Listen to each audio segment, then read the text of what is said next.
Hello. तो अगले सवाल पे बढ़ते हैं। अगला सवाल आप वीडियो अगेन पॉज करके इसको ट्राई करिए। और इसमें पूछा यह है, find the minimum value of this. Root के अंदर जो भी लिखा है इसकी मिनिमम वैल्यू निकालनी है। अब सुन लो ध्यान से, पॉज करने से पहले। अगर आपका सवाल ये क्लिक वाली बात है, क्लिक वाली बात है, देखो मेरे पास, मैं फिर कह रहा हूँ, मेरे पास बहुत खतरनाक खतरनाक सवाल है, पर ऐसा हर एक खतरनाक सवाल लाऊंगा तो फिर एडवांस में हर सवाल थोड़े ना हार्ड होता है। कुछ ऑन द स्पॉट क्लिक वाले सवाल होते हैं। ऐसे आपने सवाल देखा और आपने 1 मिनट टाइम दिया और क्लिक हो गया आपको। अगर आपको क्लिक हो गया ये कि करना क्या है, तो ये आपके लिए सवाल बिल्कुल नहीं है। मतलब आपको, आपके अंदर कैपेबिलिटी है क्लिक वाली, पर अगर आपको 1 मिनट में भी क्लिक नहीं हो रहा है। अब देखो 10 मिनट आपको मैं फुर्सत से दूंगा तो आप कुछ ना कुछ सोच के बता ही देंगे आंसर, वो कोई बड़ी बात नहीं है। फिर आपको नहीं आता, मतलब आपको क्लिक जल्दी होना चाहिए, 1 मिनट के अंदर हो जाना चाहिए। अगर आपको 1 मिनट के अंदर क्लिक हो गया तो ये सवाल आपके लिए 4 मार्क देके जाएगा एग्जाम में, अगर इस टाइप कुछ भी पैटर्न आ जाता है तो। हाँ, ये बात अलग है कि मैं चाहूँ इसमें तो 3 कोऑर्डिनेट्स ला सकता हूँ, 2 कोऑर्डिनेट्स ला सकता हूँ मैं, वो अलग मैटर है। चलिए, तो आपका टाइम खत्म हो गया है। अगर आपने 1 मिनट के अंदर खत्म कर दिया सवाल, मतलब आप जानकार हैं, तो आप वीडियो बंद कर दीजिए, अगले वीडियो देखिए। अगर आप नहीं क्लिक हुआ तो समझिए कॉन्सेप्ट क्या है इसके अंदर। सबसे पहली बात यह है कि अगर आप इसको ध्यान से देखो तो ये y1 मान लेते हैं, अगर इसको हम लोग y1 और इसको मान लेते हैं y2, तो कैन आई से x1 minus x2 is the distance of x coordinate.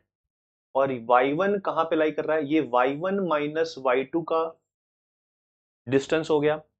मतलब क्या लिखा है ये, अगर ध्यान से देखो तो ये x1 माइनस x2 का whole square plus y1 minus y2 का होल स्क्वायर। यानी कि ये मिनिमम डिस्टेंस पूछ रहा है दो पॉइंट के बीच में। ये बात समझ में आ गई।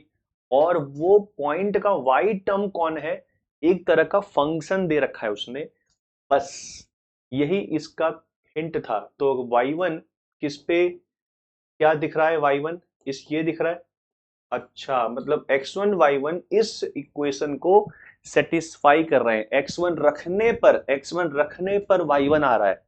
इसका मतलब x1 किस में रखा जा रहा है, वो इक्वेशन की शक्ल क्या है, वही आपका एक कर्व है। यानी कि कहना ही से वो इक्वेशन जिस पे लाई करता है y, वो एक सर्कल है।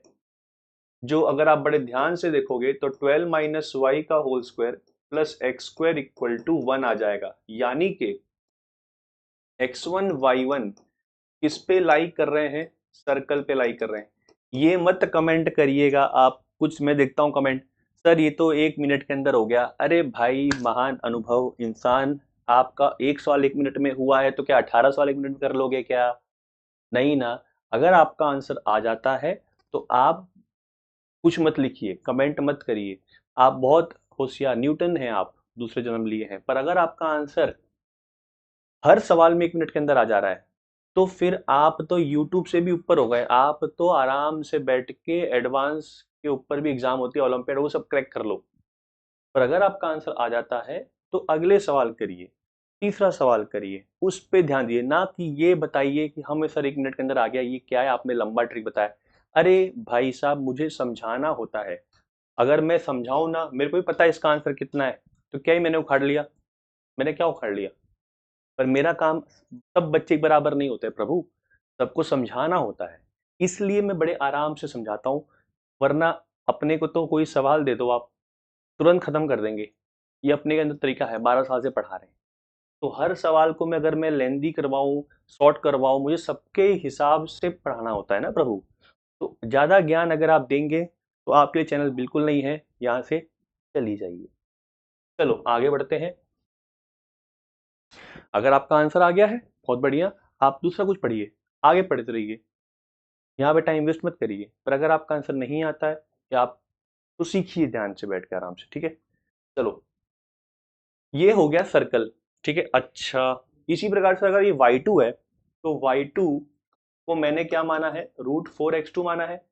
अच्छा, मतलब y2 का स्क्वायर इक्वल टू 4x2 है। ओके, यानी कि x2 y2 कहाँ लाई कर रहे हैं, एक पैराबोला पे लाई कर रहे हैं। वो पैराबोला का क्या इक्वेशन है,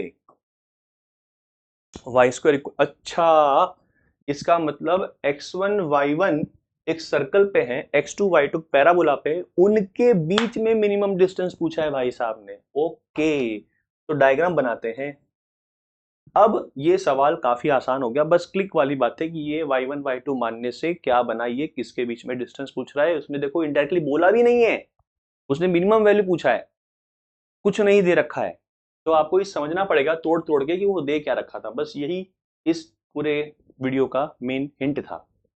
चलो अब तो फटाफट डिस्टेंस निकालना है। तो कितना है भाई इसका सेंटर 0,12, ये 0,12 है और रेडियस इसका 1 है और पैराबोला जो है वो Y square equal to 4x है। तो ये तो पता होगा आपको कि नॉर्मल होता है जो मिनिमम डिस्टेंस निकालते हैं हम लोग। जैसे मान लो ये कर्व है और ये कर्व है, तो ये जो मिनिमम डिस्टेंस है वो क्या होता है, सेंटर से पास होगा फॉर सर्कल, और ये टेंजेंट के परपेंडिकुलर है, इसलिए इसको क्या बोलते हैं, नॉर्मल।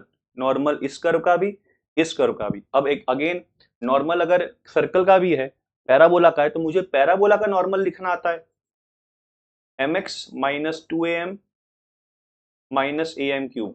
यहां पर a कितना दे रखा है 1, बिकॉज 4ax होता है। अच्छा, तो अगर a 1 है, दूसरा हिंट क्या है, अब सर ये लाइन कहां से पास हो रही है, क्योंकि नॉर्मल, नॉर्मल जो सर्कल में होता है वो कहां से पास होता है, वो सेंटर ऑफ द सर्कल से पास होता है। तो कैन आई से कि इस नॉर्मल पे 0,12 लाई करेगा। ठीक है, ये पता होगा ना कि नॉर्मल और टेंजेंट अगर है सर्कल का तो लाइन कहां से पास होती है, सेंटर से पास होती है। कहां से पास होती है, सेंटर से पास होती है। ठीक है, तो बस अगर मैंने इसमें रख के देखा था, वैसे y 12 है, x 0 है, a 1 है, a 1 है, तो minus 2m minus m cube, तो m इक्वल टू -2 पे ये होल्ड हो रहा है। देखो अब -8 और +8 +4 दिख गया, a 12, और बाकी जो क्वाड्रेटिक बनता है उसमें रूट नहीं आते, नॉन रियल आ रहे हैं। तो m कितना आ गया -2। अगर m -2 है, ये पता होगा आपको कि अगर पैरामेट्रिक पैराबोला पे 280 स्क्वायर 280 होता है, तो अगर इसका आप डेरिवेटिव करोगे, मतलब आपको टेंजेंट का अगर स्लोप निकालना है, तो डेरिवेटिव कितना हो गया इसका, y का 2a, इसका कितना हो गया 2at, तो 1/t आता है।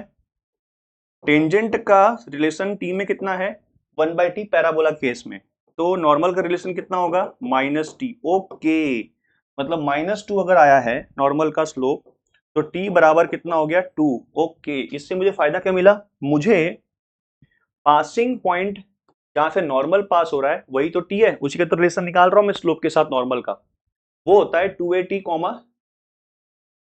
80 स्क्वायर होता है। अब t कितना है, t2 आ गया, तो ये कितना हो गया, वैसे भी दिख रहा था m नेगेटिव आना चाहिए, बिकॉज वो डिक्रीजिंग वाला स्लोप दिख रहा है ना, डायग्राम में से दिख रहा है ऐसे ही।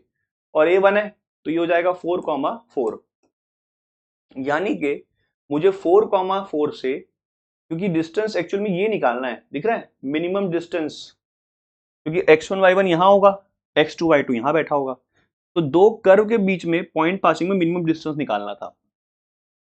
तो अगर मैं, मुझे ये वाला पॉइंट मिल गया है, मुझे ये वाला पॉइंट पता है, तो अगर मैं 4,4 से 0,12 का डिस्टेंस निकालकर उसमें रेडियस माइनस कर दूं, तो क्या ये वैल्यू आ जाएगी, हाँ सर आ जाएगी। यानी कि 4,4 का डिस्टेंस किससे, 0,12 से निकाल के रूट ओवर उसमें क्या माइनस कर दूं, रेडियस, तो ये क्या आ जाएगा, minimum distance between the two curve, between the two coordinates. ठीक है, तो बस कितना डिस्टेंस आ रहा है 16, और ये 64 का रूट -1, तो कितना हो गया ये डिस्टेंस, ये हो गया 480, 80 रूट 80 -1, यानी कि 16 5 तो 4√5 - 1, 4√5 - 1 हो गया इसका मिनिमम डिस्टेंस। ठीक है, तो क्लिक वाली बात थी। Have a good day, bye.